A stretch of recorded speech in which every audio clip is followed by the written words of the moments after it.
So Jeff, last week I actually brought up Daniel in a in the locker room for a situation that happened during his career, and we were working on not letting people turn on us. And it sounds like they're college kids. What are they doing letting them turn anyways? But we actually had a little bit of an issue with that. We're working on it, and I brought up Daniel in one of his least favorite moments probably of his career. We're playing against St. Mary's, and they had the kid Khalid up top that was just a handful for us for his 4 years. Felt like 20 years playing against that guy. He's so good. And I kept describing what he was doing, and he would back into Daniel.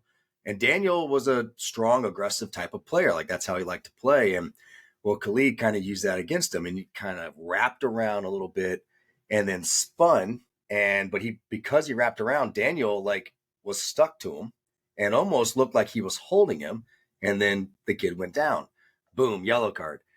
And if you remember this game, I think it was within 10 minutes or so, the exact same play happened again. And boom, the second yellow, we're now down a man. And we have to deal with this kid, even numbers, and it's a handful. Now we're down a man, one of our best defenders, and now we have to deal with him. So that became a massive chore. So we actually used Daniel. We've been bragging about him for a long time. So I threw a curveball at him this time.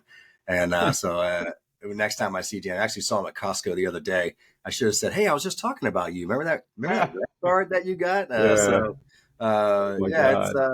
He had a heck of a career, but that's one of those things where probably the boys talk about that more than any of his successes. It just seems like that's funny. Hey, remember we got that red card and you hurt us really bad that game? It just seems like something the guys would do to each other, Yeah. No, it's all development, right? Sure. Yeah. Well, perfect. Yeah, so privileged again to have, of course, my, I don't know, what are we going to call you? I mean, you're my co-host, but I don't know. I think I need it.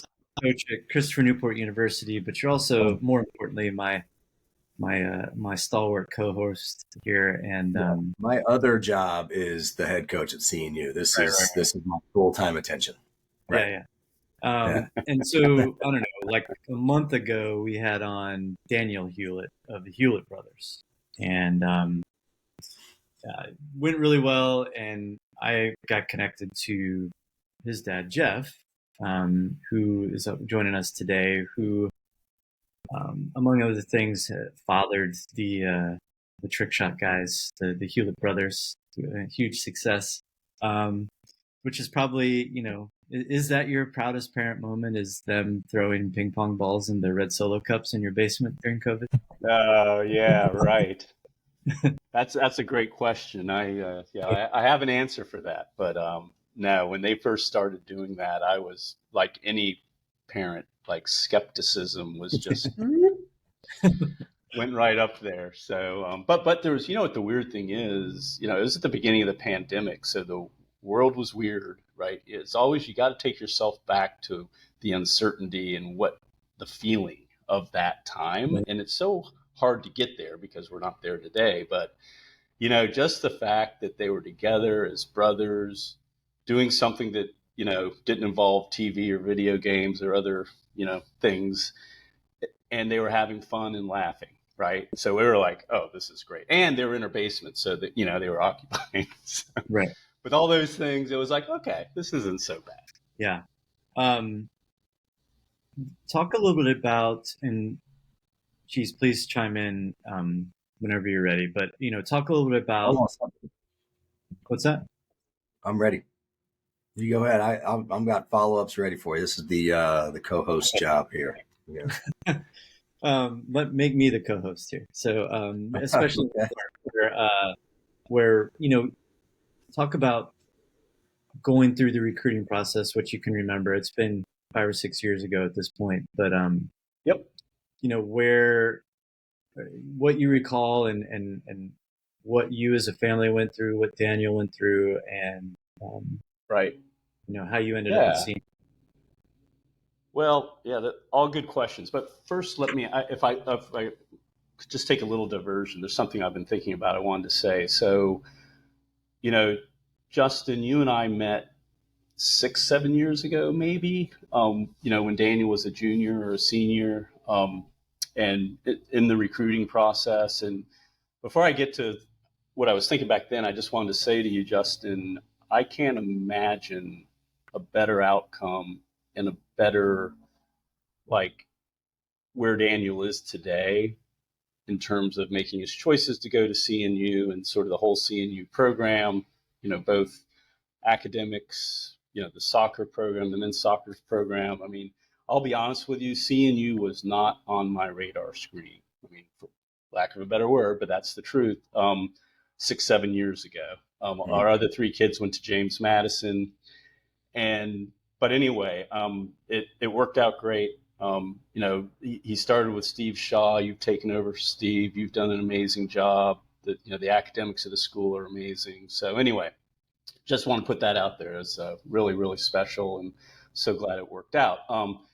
Yeah. But, when I think back to that period of time, first of all, it was very confusing. It felt very much like the Wild Wild West, like almost like the schools and the coaches and the environment was very, like, not very well organized to a parent, right? Like, so when you think about it from the parent's perspective, I'm looking out at all these different moving pieces and parts, and all my kids played soccer. I understood youth soccer pretty well, at least I thought I did. But, just the entry to it, it was pretty, it was just a hard thing to figure out, which really annoyed me too, right? Because I think of myself as the kind of person who can figure stuff out. And it was just tough, right? And so anyway, so that was kind of my first experience.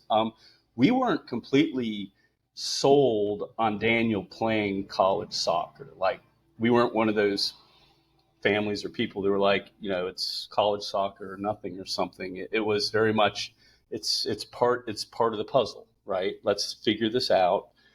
Number one is academics and going to the right school for you to, get a 4-year degree, get your undergraduate degree, and sort of use that as a springboard for your life. If that includes soccer, amazing. If it's club soccer, if it's intramural, whatever. So it wasn't necessarily, hell's bells on going for soccer. So anyway, but that was sort of our initial start. And it's funny, the first thing I remember, and I think you even talked about this in the last podcast with Daniel, I can remember in his, it was at a Virginia, what was it, the state cup game, and they were playing Loudon. And a good friend of Daniel's was Sam Golan, and Sam played for William and Mary, and they were co-captains on their high school state championship high school team, Langley High School, right? So he'd been in Europe. He had literally just gotten back, and it was like his first game. Right. He'd gotten rostered on Loudon's team, and he's really good, right? And I think he was playing midfield then. I don't think he was playing center back. But anyway, you were there, or Steve was there, recruiting Daniel, and they got demolished. I mean, Loudon just kicked their butts. And of course, Daniel's the center back, right? And the play was flowing through him. And I can just remember sort of talking to Daniel, just sort of going one of these like, oh God, what just happened, right? But anyway, I can remember saying that, talking to you about that probably years later. And I remember you telling me that actually that game, believe it or not, told us a lot more about Daniel and his ability to deal with adversity, right? Mm-hmm. So anyway, but there's actually, so that's true. There's two sides to that. So that's correct. I mean, I like watching players play in terrible situations, like especially a center back or a goalie where it's just relentless. How do you handle it? How do you handle it? And some of those might have been on Daniel. Some of them weren't, but he didn't stop. He didn't stop one time. And we thought, man, just a little bit of coaching, we could probably fix a couple of those things at the college level. And so we weren't out or anything on him. If anything, it kind of solidified the stuff that we thought we knew about him. But the more important part of that was we actually fell asleep at halftime. And so we missed those goals. And that's actually a real photo of me and Steve. We took a nap at halftime, and it took Noah was also there with us, and he's like, hey, we're 5 minutes into the second half, guys. Like, oh yeah, all right. Oh yeah, I guess we. So we missed a couple of the goals, and so we didn't know the score line until after we committed Daniel. We were like, oh okay, cool. I guess we'll work on that. So, but it's funny that Noah, the guy that was also with us, every year he gets I think he posted that on one of the social media platforms, and he gets the yearly reminder, and then he sends it to me and Steve every year. So it's like, oh yeah, I forgot I fell asleep recruiting, and so Daniel knows that was that game, and well, that's but funny. yeah, I mean, what you said's key though. I mean, it's I go watch games all the time, and I'm recruiting a really good team right now, the Richmond United kids. They won the ECNL National Championship, and they're fun to watch. They're a really, really good team. I'd take a bunch of those kids. They're good players. But my last, I think, 5 times I watched them play, the game was over within like 10 minutes. Or it was, the team was going to keep it close, but they were just going to stay packed in. And it's just, it's no fun. I'm not going to see what I need to see, because that's never going to happen at our level. We play a really, really hard schedule, and everybody's really good. And the top 200 teams, I feel like, can beat each other in Division III soccer. It's such a good balance, and it's a little frustrating to watch. So watching Daniel in that environment against a really, really good team, we were recruiting a lot of those kids too, and we knew like this was going to be tough for him. And I thought he handled it well. It could have been way worse as well. Like, yes, It was 6-0. It could have been 10, and he did a lot of good things as well. And so we put a lot of stock and a lot of value in that. Well, hey Jeff, you were talking right before we pressed play, and we kind of cut you off there, but you were really talking. This was kind of it was a very pure parent moment, and I'm a dad now. None of my kids are being recruited yet. Tuck's only 5, but one day he's going to be doing something. Who knows what it is, and I'm going to have that moment as well. I kind of feel it already. I can't believe how often I get emotional now watching movies and stuff. Once you have kids, your whole world gets turned upside down, man. And so it's but it was a pure moment. It was awesome. I want to give you the floor for that to kind of let us know you're talking about some of the things that you enjoyed and your favorite moments. I think my question was, what was your favorite moment for Daniel during his time? And you were actually talking about the process more than the content of his 4 years, which I thought was super interesting. And I'd love to hear your chat about that again.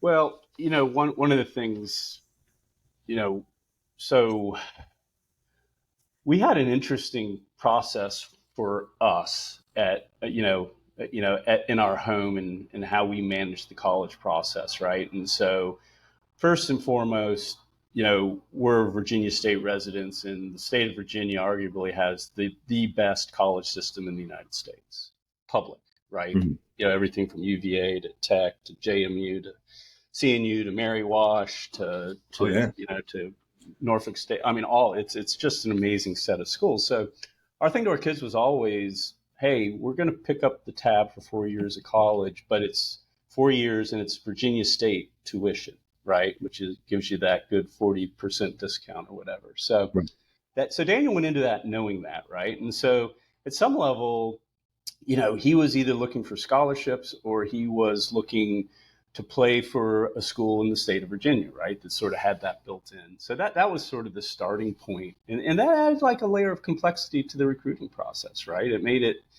it just made it, that much more stuff to consider, I suppose. But, one of the things I was just thrilled about was that he chose CNU, and he chose CNU for all the right reasons, right? Which was, the academics at CNU are excellent. And I think I was sharing before, CNU was not on our radar screen.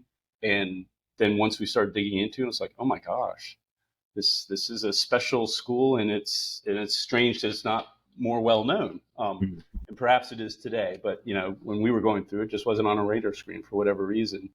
But then the overlay of we really love the, we're sort of, we think about the whole notion of being a student athlete, and that student comes before athlete, right? And so our thing was always looking for, and thinking about where is he going to go, where he's really going to get the academics. And as you know, Daniel graduated with a 3.9 and was a finance major, so he was very serious about that, and that was an expectation of ours. So, so that was a super important part of it as Yeah. well.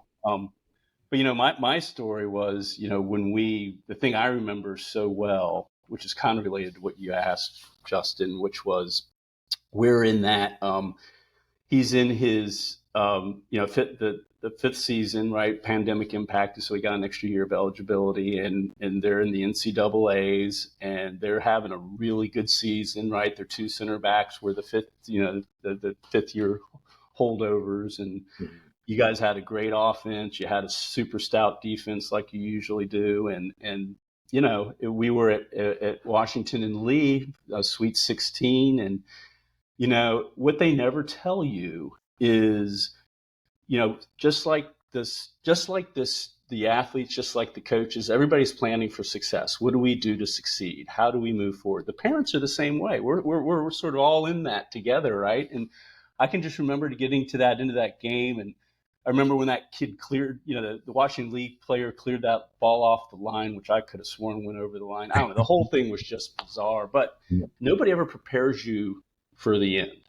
Mhm. Like it ended, and it's like, wow, it was really it was a very surreal experience. Like, and I'm sure that's the way the athletes feel about it too, but it's like a real thing for the parents as well. It was Oh yeah. wild. Yeah, it's interesting. I've now become pretty numb to it. Having I'm going on like 20 something seasons ending already. So but I remember as a player when it was over, I didn't understand. I just sat on the field for like 20 minutes. Right. I didn't know what to do. And I got on the bus for the final time as a player, and I was like, I don't have practice anymore. Like, I'm never going to play again. I'm not going to be on our roster other than like some adult league sand soccer stuff like that actually matters ever Right. again. It's really you don't even think about it until like you're in it. It's not like I guarantee you Daniel did not go into that game going like, oh man, if we lose, my career's over. And I'm like, he Right. didn't think about any of that stuff. It was No way. whistle blows, we're on the wrong end of the scoreboard, and oh, like it's like a flood of emotions. So like I don't know Mm-hmm. what to do. And you like I know that I handled it of just like blank stare, don't know how to handle this, don't know if I'm sad or like I didn't understand it, and it took it took a few weeks, and Right. you eventually accept it, and then it all comes rushing back when you go back for your first time Yeah. to go watch the boys play again the next year, and you're like, God, I'm on the wrong side of the field here. I'm in the stands, and like I played with 75% of those guys, and Right. it's definitely weird. You're right, they don't prepare you, and it's funny because you're now talking about not being prepared for two things, not being prepared for the end once Daniel's all done and a college kid's all finished. But you were also talking about in the beginning of the podcast, not being prepared in the front end. And it's not that you weren't prepared, but it was a lack of organization, I think is what you, let me see. Yeah. Not organized for parents, which I thought was a great way to put it. And it's, there's really no way to prepare for the end. I mean, it's just, Right. that's emotional. Like that's heartbreak. That's sad. Like that's tough. But on the other side of it, the recruiting side of it, the not being organized, I think that that's a massive issue. I really do. And I think that, correct me if I'm wrong, I think that the thing that would solve a ton of this would be just blunt information, just some honest dialogue. How much easier would this situation have been for you had you had heard from people of college soccer realm? Right. Like these are the types of schools, and you're hearing it from somebody that actually knows exactly what they're talking about. Because Right. I remember growing up and I had a coach tell me, write your list of 10 schools. I didn't know. All I wrote down was who I watch on ESPN. Like I just, all right, well, let's put Maryland on there. Let's put Duke on Right. there. Like I never even heard of Christopher Newport or Mary Washington or Washington and Lee. I didn't hear about these places. And I didn't get from him. Like I remember the coach saying like, oh, okay, well, let's start talking about it. It's like, no, man, I needed him to say, yeah, I'm going to cross out all of these schools and I'm going to actually tell you exactly where you fit. And he may not have been able to tell me that. Maybe he didn't watch enough college soccer or whatever, or maybe his Right. entire list was based off of, well, I sent this kid here. You're pretty comparable. So that's probably where you deserve to go. And so really, Jeff, I mean, what type, now that you've gone through the process, you're actually, I think you're helping parents now. You're doing a good job with Mm-hmm. that. Now that you've gone through the process, if you can go back and talk to Jeff Hulett of 8 years ago when Right, Daniel's right, right. jumping into this, it's like, oh yeah, college soccer, well, whatever, we've already thought about college on the academic side, but this whole thing is a new angle we don't know anything about. What are you going to tell yourself? What's important to you? How can you help Right. that parent who's there now? Yeah. No, and yeah, thanks for asking that. So, part of what I do, Justin, and I think you and Scott know, I'm big into finance, personal finance, and really in terms of decision making. I'm a behavioral economist, and economists, that's sort of what we obsess over, right?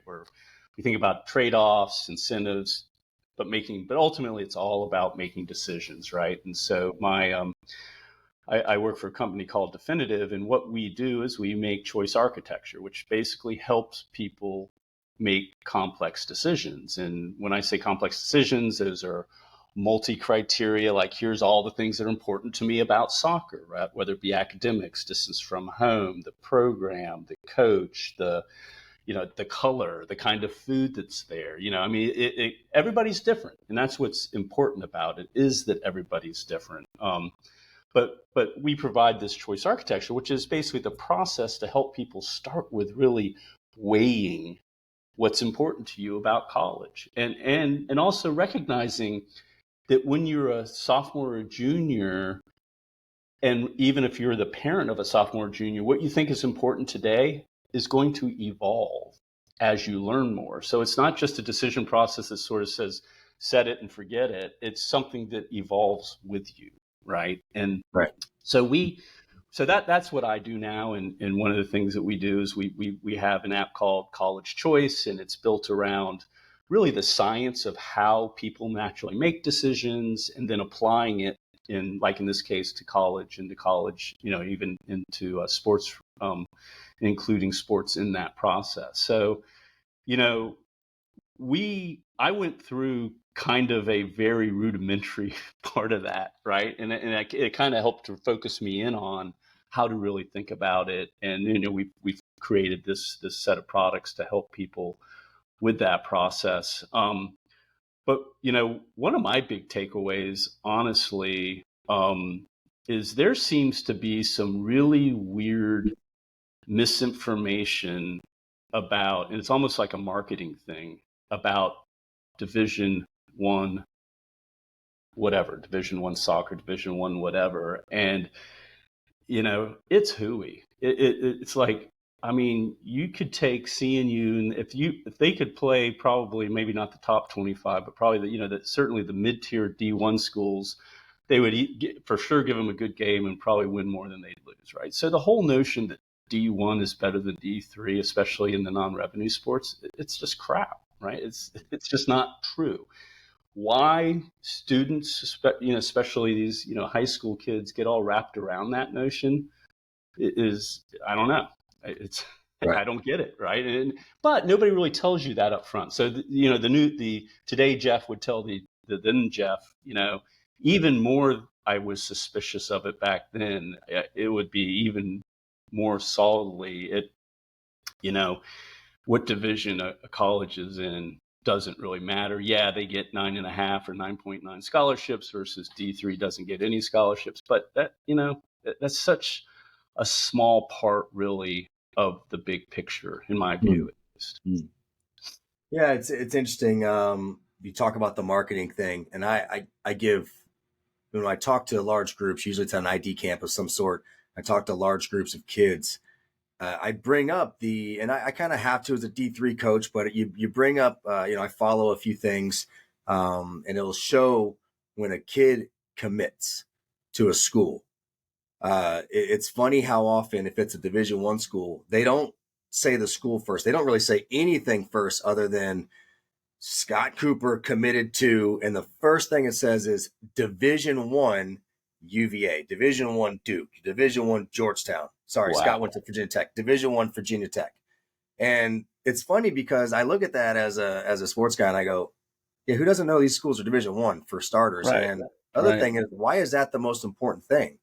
Like, why are we like, okay, was it a good decision? Like, was it the perfect fit? Okay, you're going to Tech. Are you going to be an engineer? Is that why you chose that school? Like, it just, there's so much more to it, but we cut straight to this one thing, and it's this arbitrary number. And it's a, as a Division III coach, it's a little frustrating. I have nothing against Division I world. I'd love to be in it one day and maybe coach a little bit with it one day. So I'm not against it. But when you see that over and over again, I'm like, that's not doing the kid any favors. And sure as heck not doing any of the other kids favors that see that, because they see that and they go, oh, Division I, that's what we're going to celebrate. We have to celebrate that. And it's funny. I always ask the question, all right, cool. You got to post that. What's the next thing you can post? And the kids don't have the answer, because the only answer is what you accomplished. And you notice there's a lot of kids that they have that post like, hey, I committed to play Division I soccer at XYZ. Great. Good for you. Good school. Awesome decision. Maybe it checks a lot of the boxes, but you now can't post a thing until you accomplish something. And unfortunately, I've seen so many kids after that first post, there's no more post.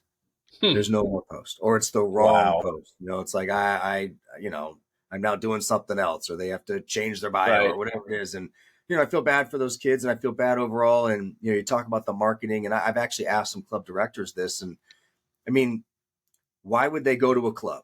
Why would me as a parent who has a 5-year-old, maybe he's 10 and I've got 3 options for clubs up where you are? How many options do you have in Northern Virginia? Within a 30-minute drive, you can go to 12 different awesome clubs. Well, what's something that's going to drag you? It's like, oh, look at all these kids going to these great Division I schools. Of course they're going to market that. Why wouldn't they? I mean, they're good schools. I mean, I get it. So that's fine. There's nothing wrong with most of what I'm talking about, but we have to make sure we continue to educate. We have to make sure we continue to say, Scott chose Tech for these other reasons, and it just happened to be that he got offered a spot to play soccer there as well. Perfect fit, Right.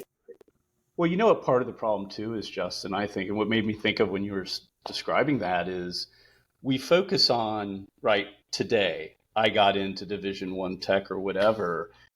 The way a decision person thinks about it is, well, what's the outcome, right? So let's take that cohort of Division I student schools and then take the cohort of Division III. Let's look at them 4 years from now or 5 years from now. I can tell you the attrition rate, at least just from my observation of people I know and students that I've seen, people fall out of these D1 programs all the time and are disappointed. It was just not a good experience. They didn't play. The school wasn't quite the right fit because they got so hyper-focused on its Division I, and that's kind of all that matters. It's almost like I was talking about, you have all this criteria about what's important to you about college. You can't just focus on one. You have to do the trade-offs. You have to it's a balance. And so my observation has just been those outcomes, at least in the kids that I've seen that have gone to D3, they just seem happier. It just works for them. How many, let me ask you, how many kids do you get to transfer from D1 because it's not the right fit? I bet that happens all the time, right? Yeah, it does. I mean, I'll be honest with you. When there are kids that I see commit to go Division I, and it's kind of like, okay, I'm basing this off of the thousands and thousands of kids I've recruited over the years. I feel like that's not going to work. I can't tell you how many of those kids, like good Virginia kids I had conversations with that I liked, and I'm like, let me check and see what's going on. And sure enough, they redshirted as a freshman, didn't play at all their second year. Here they are in year 3, and they're not getting much. And so you're like, all right, I would love to ask that kid, would you do it differently? I would love to, I can't call the kid up as a junior at another school, but then you do see some of those kids jump into the portal. And then a lot of them, I call them immediately. I still have their cell phone number or whatever. I'll shoot them a text and just say, hey, what's going on with this stuff? Why are you in the portal? And they all say the same general thing. Like, I'm unhappy here. I'm not playing. I thought I was going to be the guy. And I want to be blunt here though. I get it. I really do. I was 16 and I wanted to play Division I soccer. Like that's where I wanted to go. I mean, that's awesome. I have no problem with that. I have a problem when there's no money on the table. Like if my 5-year-old gets a full scholarship somewhere, it's like, all right, well, you're going there. See you later, buddy. I'm not paying for school. But if there's no money on the table, you're paying for your 4-year experience. Why would you make a decision off of just one factor? It's like, would you spend that much money on a car, that much money on a house, and do it just because you like the garage? Like what about the rest of the house? Or, it just seems like such a weird thing. And it's hard to explain that. It really is. It's hard to say that to, a 16-year-old kid. Like you have to look past that, man. You have to see when you're 22 years old, what do you have in your hand? What do you have experience? Right. What do you have in your memories? And it's just so hard for these kids. And I get it, man. And it's getting harder and harder because of the social media world with this instant gratification, the likes, the likes, the likes. And, you know, you want to get as many as you can right away. And you're like, oh, I ran out of likes because I chose a place I don't really like. And Right. it's a little frustrating. So I would like to see more kids, once the money's off the table, make the right decision for all the right reasons. And, Right. you know, there are a lot of great examples too. A lot of great examples. I've talked to a lot of kids. I've helped a lot of kids find good homes. I've used a Right. kid that I coached for a long time. I used him as an example. I offered him a spot, wanted him to come play for me. And then he tells me exactly what he wants in his college experience. And I go, oh, well, you can't come play for me. I'd take your spot away. You need to go to Virginia Tech and go be a mechanical engineer and go just play club soccer. And the kid called me after graduating, like, man, I'm glad I did this. I would love to have played, but I'm glad I did this. That was a kid who should have gone to one of those schools, who made the right decisions for the right reasons. And, Yep. you know, I like that story way more than the unfortunate story of these kids making a decision just because of one factor. And then next thing you know, within 18 months, they're trying to get out of there. And that's sad to me, Yep. especially if it's a kid I know and have a relationship with. Well, and I also think like part of the challenge that I see sometimes too is, you know, in our country, and this is America, right? We're all about freedom to choose and decision making, right? And so it's almost like sometimes I feel like we throw a lot of information at people, right? And say, hey, here's everything there is to know about this college or that college. But it's all in the context of data, right? Throwing information at people. For some reason, we kind of have this mindset of if we give people enough information, this magic decision wheel is going to turn and outcome will be the best decision. Well, the problem is when you drown people in data, they're just going to latch on to one thing that they know. I want to go to D1, right?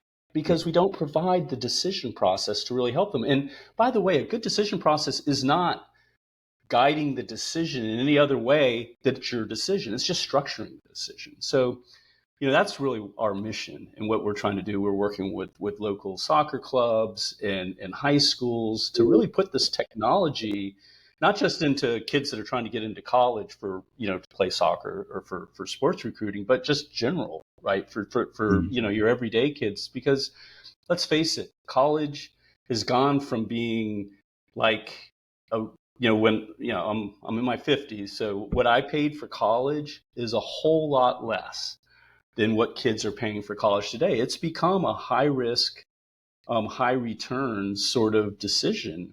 And so anyway, so we're really, that's what we're trying to do is, and especially getting them to the clubs, you know, basically people that are there that are with the kids when they have to make with the students when they have to make those decisions, to get away from what you were saying, like, don't just latch on to one thing. There is a way to bring in all the other things and create your unique, what's important to you decision model, and do it in a way that's easy, that's fast, and builds confidence. You can bring in your parents and family, you know, to sort of get the information to, you know, that, you know, their context. But, you know, another interesting thing, which may be part of this too, statistic, is only 40% of Americans have undergraduate degrees or higher, right? So 60% of people don't have that. So if you think about it, on average, college is not a lived experience for 60% of Americans. So that's part of it too. Like if you're a first generation student, you're at an even bigger disadvantage, right? Because you don't have a mom or dad, and it's no fault of theirs, but they just don't have the experience in the home. So, you know, it's yeah. Yeah, I think you touched on a lot of good things there, and it's interesting because, you know, I work at a school. I'm recruiting kids to come here, but I have advised kids on, hey, this is what I want to do. This is what's important to me, and these are my options for soccer. And I'm like, all right, well, why would you spend all that money to go to those couple of schools? Good schools are fine, don't get me wrong, but with what he wants to study, what he wants to accomplish in life, I mean, man, don't you just Right. stay home. I mean, like, go, if you want to pick up a couple classes where you want to work towards a degree just to back you up, that's fine. But I have advised some people to I'm sorry. Let me call you guys. Can I jump right back on here? My wife has called me like 10 times. Let me be right back. Jeff, I wanted to give you an opportunity to talk. I mean, we're kind of dancing around it, but not necessarily naming it. Your app called College Choice Sorry, is fellas. a tool to help with this, Right. incredibly, as you said, high risk, high reward choice that kids are having to make. Delve into, how that works and how it's helping kids. So the idea is, and I kind of hit on it before, our world is so overwhelmed with social media and data and information. The problem today isn't too little information. It's the opposite. We're drowning in information. And it's a subtraction problem. What information should I ignore? It's so weird because if you think about it, like think of long history, right? Up until about 30 years ago, data was scarce, right? And so our decisions were it only took 3 pieces of information because that's the only 3 we could find. And the decision was obvious. Well, in just the last 30 years in human history, it's all flipped, right? And so it's like it all flipped and nobody told our genome or something, right? It's like our brains have not changed in the last 30 years to sort of recognize that challenge. So that's we're behavioral economists, we're decision scientists. I mean that's the science that goes behind this. And but we help with a lot of different decisions, but one of the big ones is what the app called College Choice, and that's, by the way, College Choice with an Xoice, but College Choice. They're in all the app stores, and so it's part of our nonprofit called Definitive Social, and so our model is we give it away to kids, right? We do try to partner with either other nonprofits, with school systems, with soccer clubs or other sports clubs to license it to them as a means to help, with all their, the students that are in their catchment that, that could use some help with the decision-making process. And so really it's all about, structuring that information. The app itself starts with a lot of education. What's a FAFSA? What's the student aid financial aid form? What's tuition? What are other challenges with distance from home? What about majors? What's hot now? What's being bought out there in 4 years? So you make sure you think about a major that makes sense for you, that you can actually get a job with after you graduate. But all those sort of things we provide as education. But the real core of what we do is stepping them through a structured decision process that creates their decision model. And this is different. This is like the opposite of AI, right? If you think about artificial intelligence, it's telling you, hey, everybody that looks like you, this is what they did. Well, you're not average. You're not the same as everybody else. To me, AI is flawed in that way. This is the opposite. It's taking you through a structured process to help you build your model. We call it HI, human intelligence, right? It really structures your human intelligence to take you through a process. So at the end of the day, it's not somebody who looked like you, it's you. Right? It's your decision. It's what is important to you about your college experience. And then it overlays, if it's a soccer player, it overlays the soccer and the recruiting process. But at the end of the day, it's going to help with this. They put in there, say, 5 to 10, stretch, target, or fallback schools, like, is kind of typical in the process. But it steps them through a process of evaluating that. So like, if you think about it, like if Daniel had that when he was talking to you, Justin, he would have had his model at the top of the list, would have been the most important thing to him about his college experience. So it's like his ask list. So he knows exactly what to ask that college coach to make sure he understands, so he can properly rate that piece of criteria, right? So it's really meant to narrow the field of information that they need to understand to make the decision. And in the mathematics, it uses matrix algebra. It's all in the background. Nobody ever sees the math, but it all whirs, and basically you end up with basically it's like a cost benefit trade-off, right? Where it's going to have here's how much the school costs. You layer in all your grants, scholarships, et cetera, and this is compared to your benefit, to what's important to you. And then almost always, 1 or 2 schools will just naturally rise to the top and the best value for what's important to you. But the cool thing is it's very interactive. It brings in your parents, can bring in other counselors, people that sort of can work with the student as in an appropriate way. But ultimately, it delivers confidence, right? So you're stepping into that program being confident that you made the right choice. And if it was a D3 school instead of a D1 school, you can tell all your friends or whatever, this is why this school was the best for me. And it's just, so it's very inspiring that way. It makes you feel really good about your choice. I think the phrase drowning in information is such a good one. And I couldn't agree more, especially how many times you walked around an area where there's young people and they're not sitting in their phones. I mean, it's just, I mean, they're like walking across the street in middle of traffic. They don't even realize what's going on.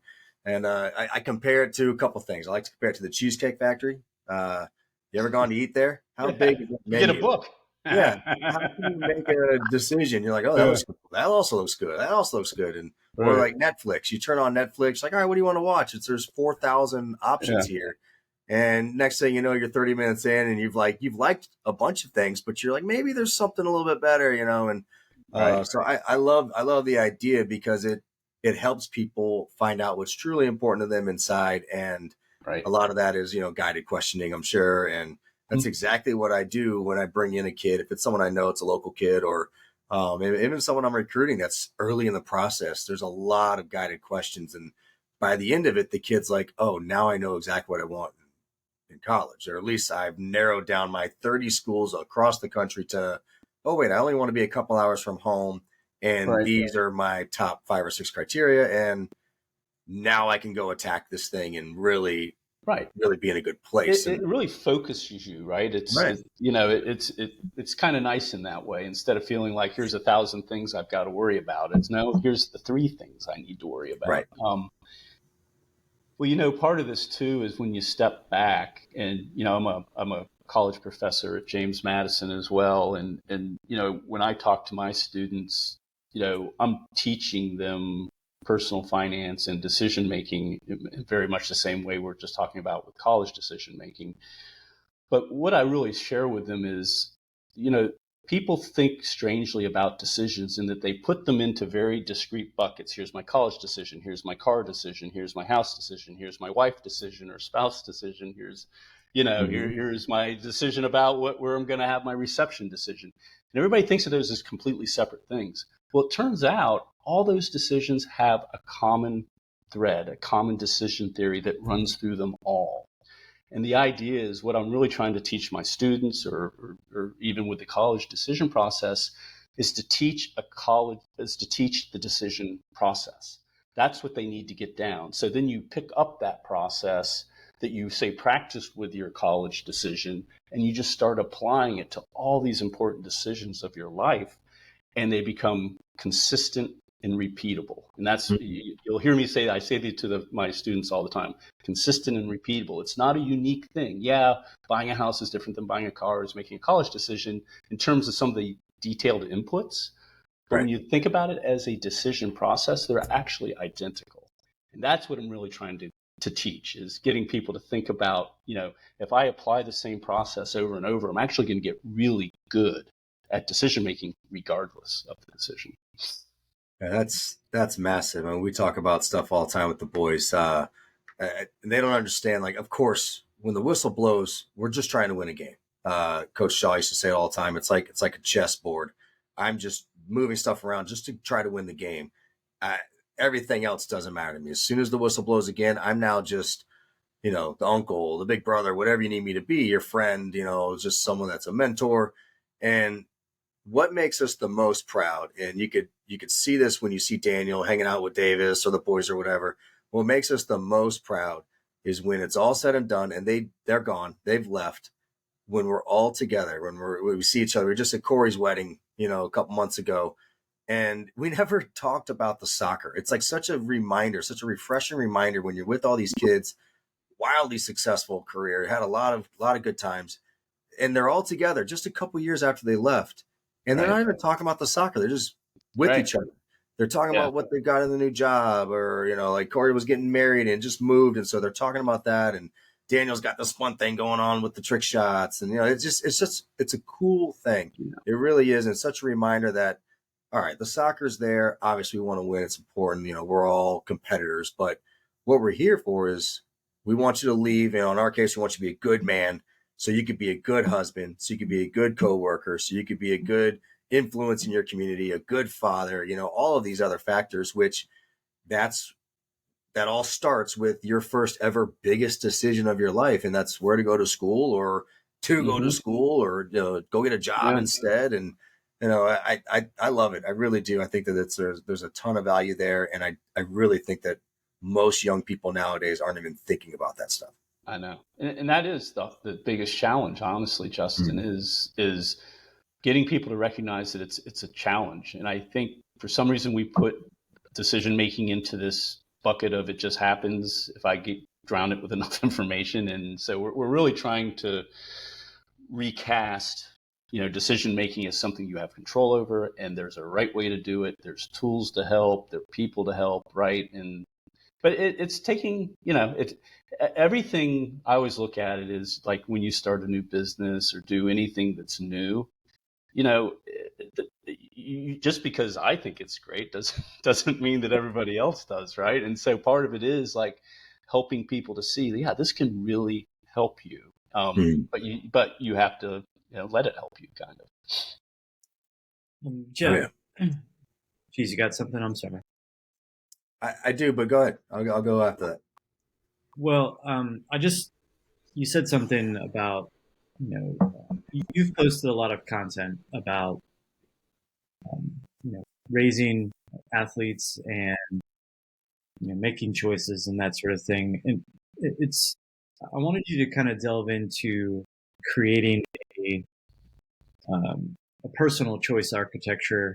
I know that's, where you're an expert, and as kids and parents are listening to this, how do they, to themselves and with each other about developing their own kind of decision-making process, and how do you rise above, everything that gets thrown at you that we're inundated with every day, and how do you create that sort of system for yourself where you're consistently making decisions and choices that are best for you?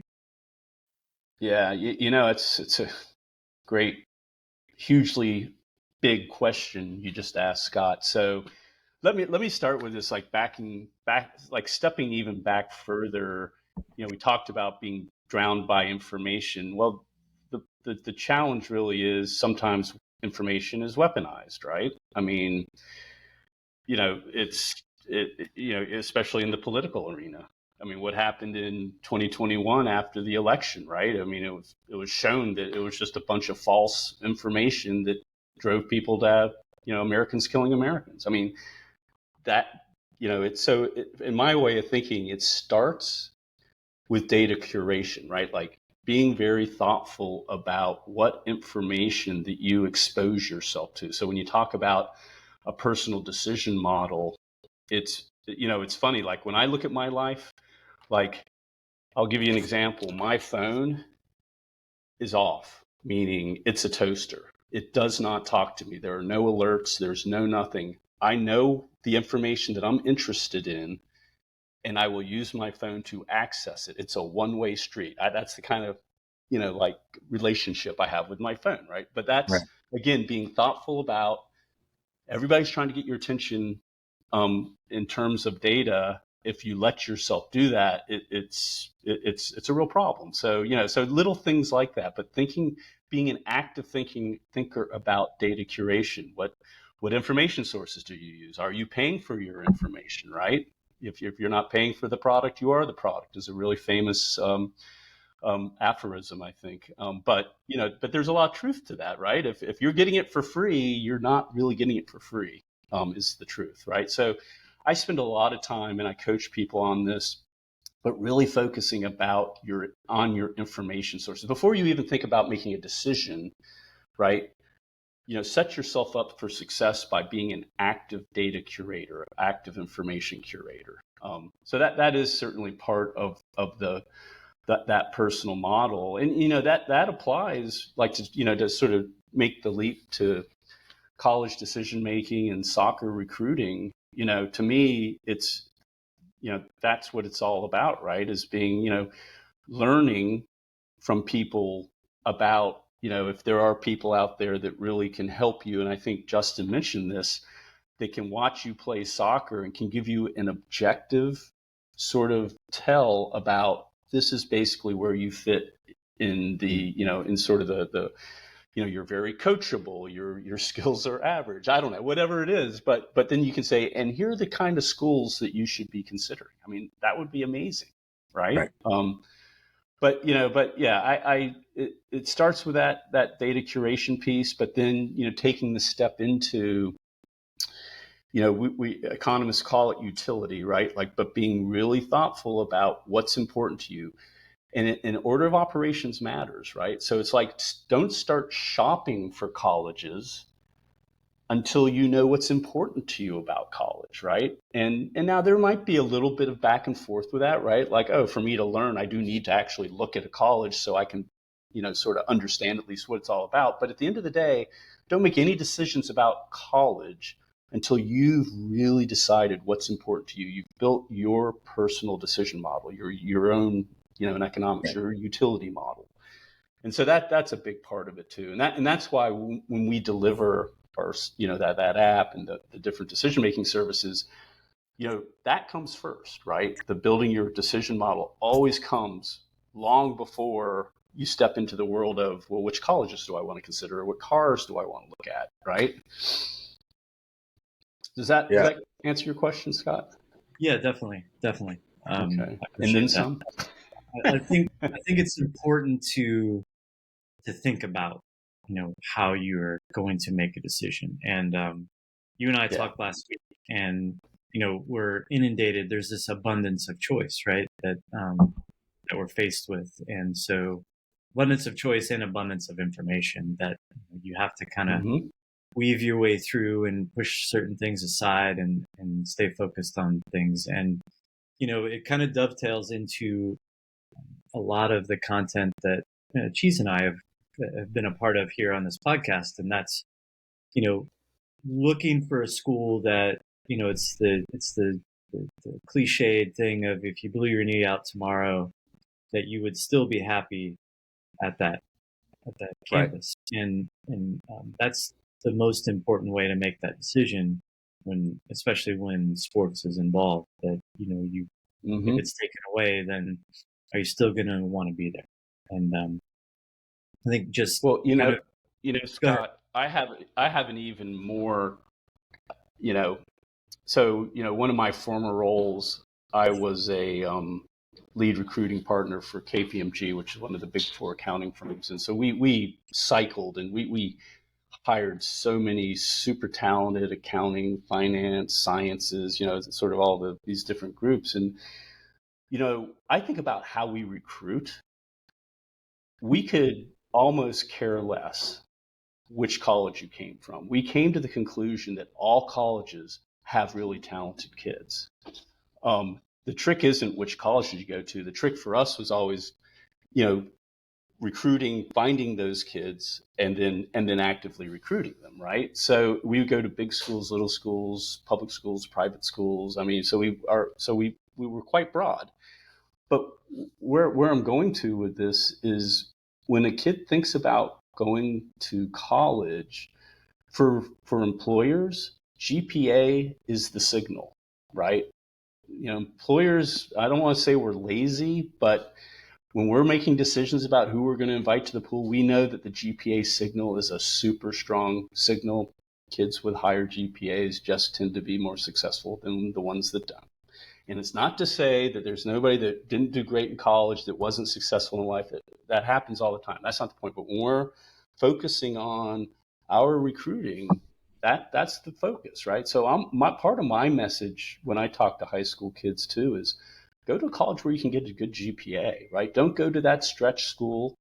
You're going to play soccer for 4 years, but if it's such a challenge that you, for whatever reason, can't focus on your academics, unless you're Lionel Messi, you're not going to play soccer professionally after college. You've got the whole rest of your life to make money and to raise a family and to do those things. So, I try to make it super simple, right? In that way, it's like there's so many important things to think about. We can create your criteria model, etc. But go to that college where you're going to have a reasonably successful academic career. So your signal, right, that you're putting out to the world, like with Daniel, I'm a 3.9. That's a good signal, right? And now not everybody has that signal, but there is a school. I'm pretty convinced of this. There is a school for everybody where you can get that signal, and part of it is finding it. That's such an interesting statement. I've been doing this for a long time, and I haven't really thought of that myself. That's awesome. It is true. I think that a lot of companies are looking at, like what you just said, how they're not really, like, it doesn't matter where you went to school, it's a GPA. There's also a lot of companies that are saying you don't need to go to school if you have a different kind of experience that you could talk about that's providing value that I would like to hire instead. And from what I'm learning, there's a lot of companies out there that are like, well, if I hire a college kid, I still have to teach that college kid how to do this job, versus I could just hire you out of, working for a couple of years, even at like a fast food restaurant or something like that. But you showed that you climbed the ladder. You came in, you were working the register, you were cooking, and then we climbed you up to an assistant role, and then you moved into some sort of management position, and you're like, wow, this guy showed massive improvement in just a couple of years. And like, that's something I'd like to hire. I've heard so many, I listened to a couple of podcasts. This one guy was talking to this girl who had just graduated from a very, very good school, and she had to take out a $200,000 loan in order to attend that school, which of course they gave her at 17, 18 years old. No problem. Like, here you go, here's your money. And of course, this is, part of the problem that a lot of people find themselves in nowadays. But she graduated, and the only jobs that she could find were about 30 to 40 grand a year starting. And she's like, wow, how am I going to pay for this school? And the guy on the podcast was like, I would have taken you instead of 4 years at this great school. She got an awesome education, Right. like nothing negative here, but just talking about value, which is kind of what you were harping on. He goes, if you would have just gone at a job, start at the bottom of the barrel. Like, my dream job when I retire is going to be, I'm going to Costco.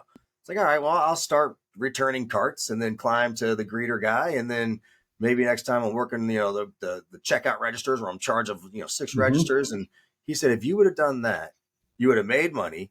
You wouldn't be in any debt from school. And I would hire you right away, because you showed me that you're a grinder. You're going to work your butt off, and you could climb the ladder. And that's what I want in my place. I still have to teach you the job. Whether I'm teaching you or a college grad doesn't matter to me. Yep. And it was like you could tell the poor girl was like, oh, I wish where were you when I needed you? Yeah, I needed you 5 years ago, buddy. And so it's just, it really is interesting. And, I work at a school. I believe in going to a good school for the right reasons, but that's definitely not for everybody. And we have to accept that. And that should be okay. It really should. Well, I'll tell you a funny story, Justin, kind of along the lines of that. So I told you about our sort of rule with our kids with, you get 4 years of Virginia in-state tuition because Virginia is just too awesome, right? There's no reason for us to spend more than that. Right. And it also put the governor around them. You got 4 years to do it. And then, then the gravy train ends.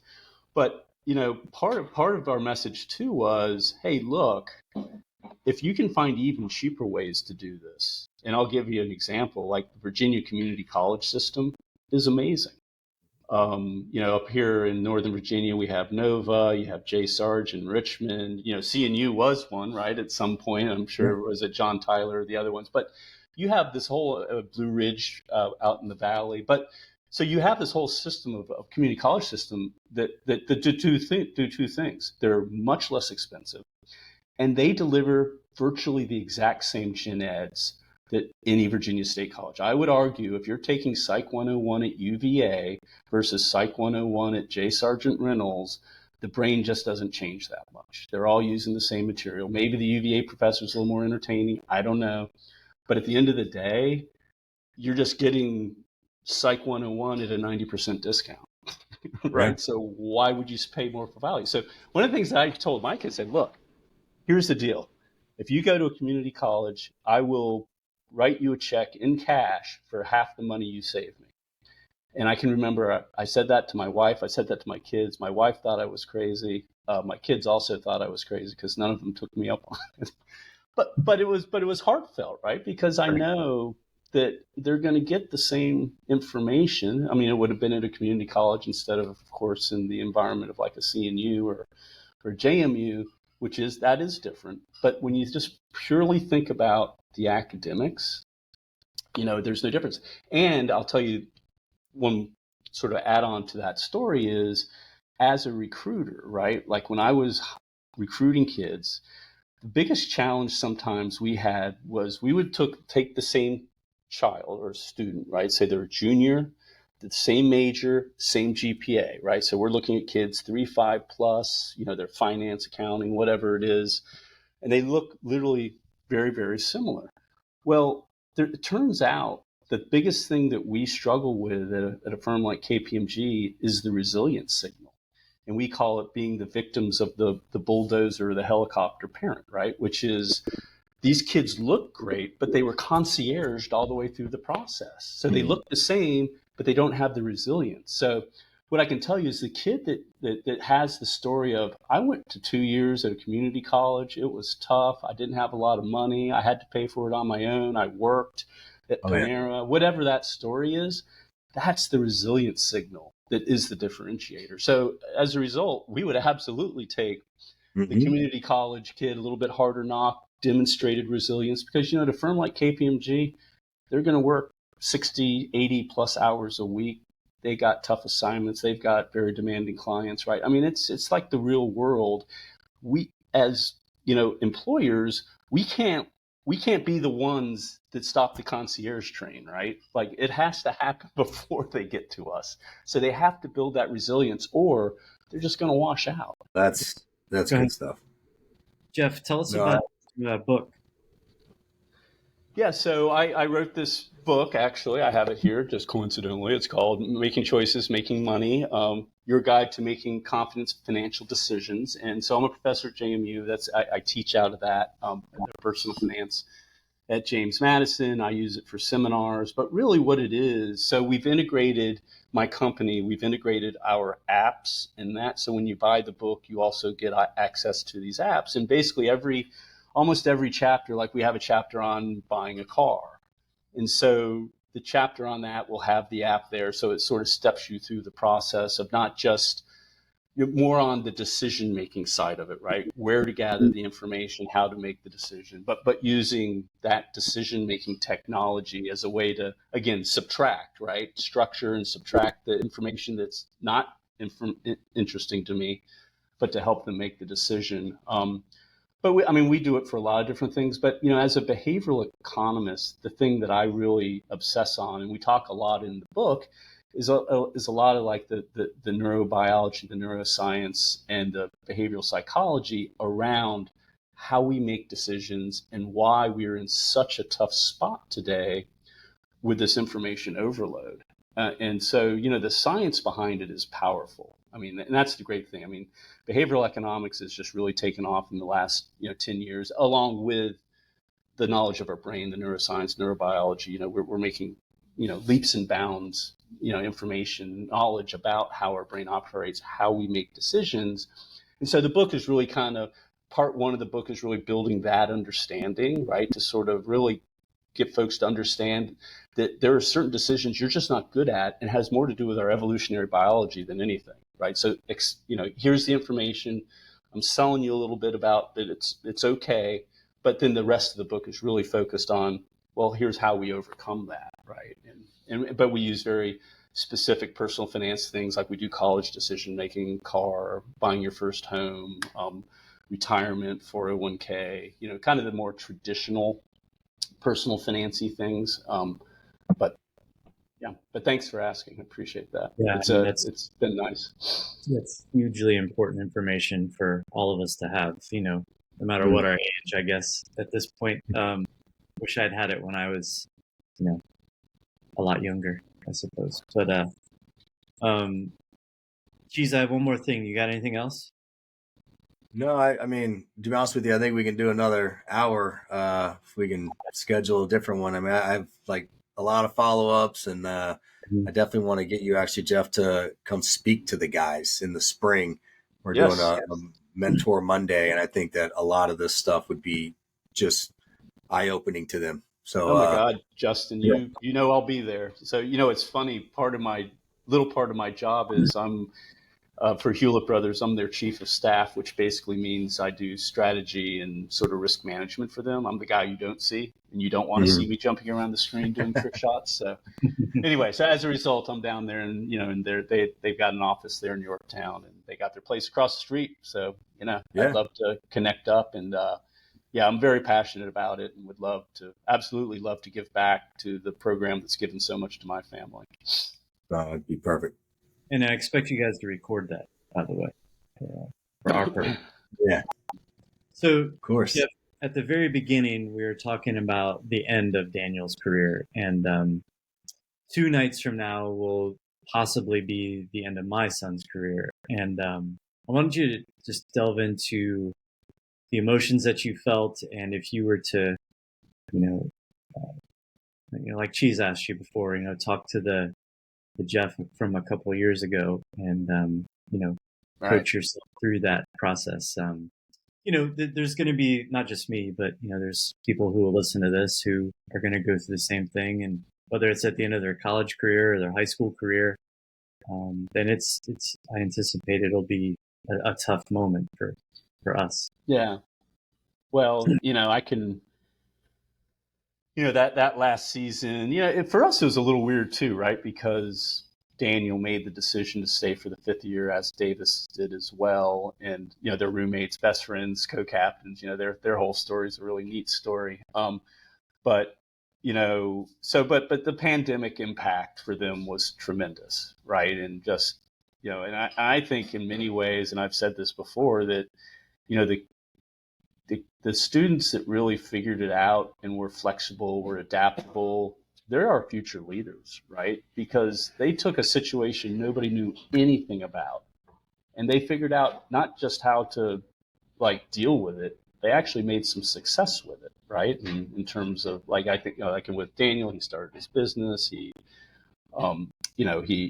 beat, of course, was the captain of the team and all that kind of stuff. So you know, that was a very interesting time. And so when your question, Scott, is thinking back to that self of me, and it was just such a weirdness of what was going on then. But I would say for me, it's just being confident that you know people are incredibly resilient, and you're a parent, Scott, and Justin, you're a parent.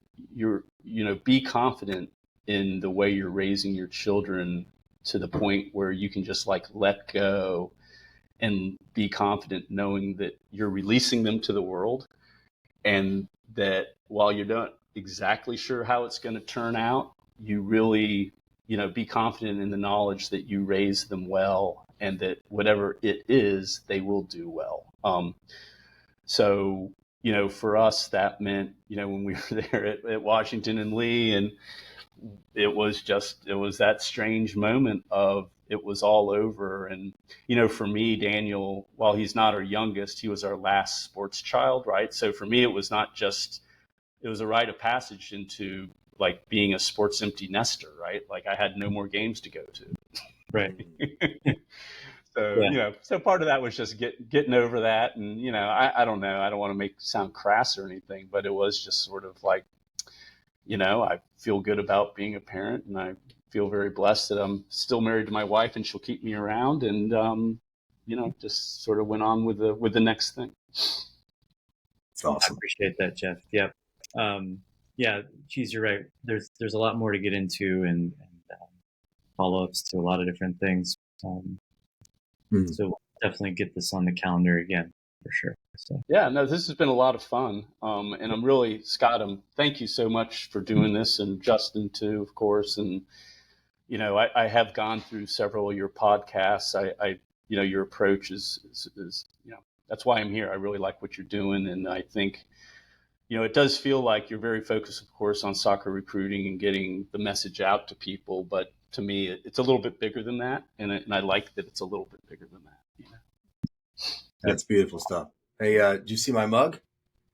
Ah, Yeah, it's the yes. blue one. You got the old man in there. Got Steve in there. Yeah. The boys, they just went out and visited Connor, didn't they? Weren't they out there just a month ago or something? Yep. Yeah. They went. He's doing that national park thing, and I guess, and I think Davis and Daniel are coaching with Cheese for one of his local whatever. It's just amazing to me that Steve still he's still coaching. I think Mm-hmm. it's Shaw said that. a Shaw neat said thing. that he had them out there with the kids, and they're like 9 or something. So Yeah, right. I mean, they probably think Davis and Daniel are these just rock star, superstar guys. I don't even know if they know about the trick shot stuff. So they're just kids, and they think that they're the world. It's such a cool thing. I'm glad they give back. It's one of the messages that we tell the boys when they graduate. It's like it's giving you so much. Your best friends, when you get married, you're gonna have guys standing up there and in the crowd, and this is a for life type family that soccer has provided you. This school specifically provide this program, and so just make sure you give back a little bit. And we always tell them, like, giving back could simply be you have a son and you introduce him to the sport, or her to the sport, a daughter, and just, hey, this is what daddy did and I enjoyed it. Just check it out, man. You might get a new friend out of it. You may not like it, but I introduced you to it, and it was important to daddy for such a long time. And so we always tell the boys to do that, and they're jumping ahead. They don't have their own kids yet, but they're already giving back to the community that came and watched them play for 4 years. And that's just, it's an awesome thing. It's good to see that they're out there. Yeah. Right on. All right, hold on a sec, guys.